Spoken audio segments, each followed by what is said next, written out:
Hi friends, welcome to Tutorials Point. In this video, we are going to understand operations management and under that vendor management. These are all the various topics that we are going through.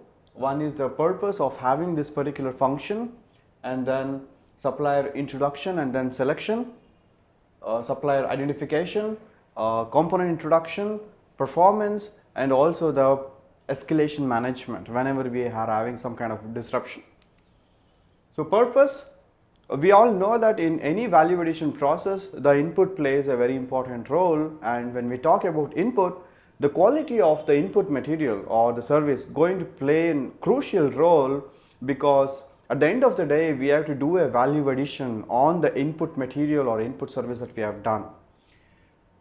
When we are going to do a filtering of various input materials, if we are going to do, then that means to say there will be a lot of productivity issues that we are going to face.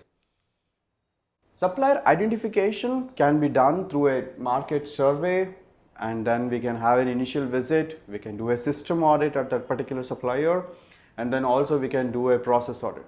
So if we are having a confidence about the complete process and the system of this particular supplier, including the attitude and their leadership, everything, we can go ahead with a further introduction and other steps that we can go through in our company as per the company procedures. So once we introduce a supplier, then we have to give a component to him, and that we call it as a component introduction, and in that we have to take care of certain specifics like advanced product quality planning from the supplier point of view, and also production part approval process of this particular child parts, start of production, and also safe launch concept. So all these things, when we are having in agreement with our supplier components, then even we can agree with our customers. So when we talk about the timeline, we have to capture this from our customer and then have some kind of buffer, and then we need to give to even to the suppliers also. So when we follow all the things in the supply chain management, then we can have a very smooth component introduction process. Finally, we can really meet the customer agreed timeline and also the quality requirements. When we talk about supplier performance, it varies from cost, quality, and also the delivery. So we have to balance all these three things. We cannot compromise any of these three things, because if you maintain the quality in the long term, you get a lot of business, and you will be also having very less stress because of reduced customer complaints.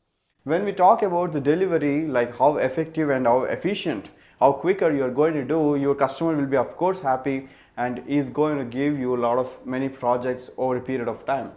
Cost also, consistently you have to either maintain or you have to decrease, and it should not be the other way around, because no customer will really like when you go to him and ask for a price increase.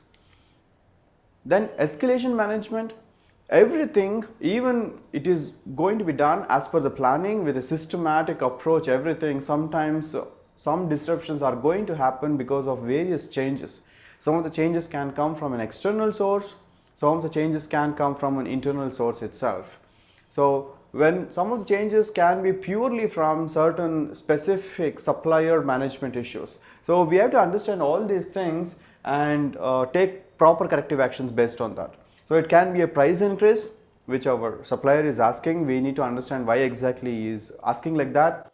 And then it can be the poor quality. If it is only a one batch, then you can always take some kind of corrective action and then go ahead and improvement. But if there is a recurring complaint with respect to the similar parts or similar defects, then we have to take that very, very seriously. And delayed delivery also creates a lot of disruption in our supply chain. Our production line may stop and our customer line may stop. At the end of the day, they are going to penalize us, and we have to transfer that particular penalty to our complete supply chain. We have to consider all these aspects. So that's why we need to have a proper escalation management process in handling these kind of issues. So to conclude, we understood the importance of vendor management, how it plays a very important role in maintaining the input quality, and not only maintaining that, we need to also sustain that over a period of time with the help of a process called as escalation management and various other quality tools like APQP, PPAP, SPC, MSA, so on. So that's all in this video. Thank you so much.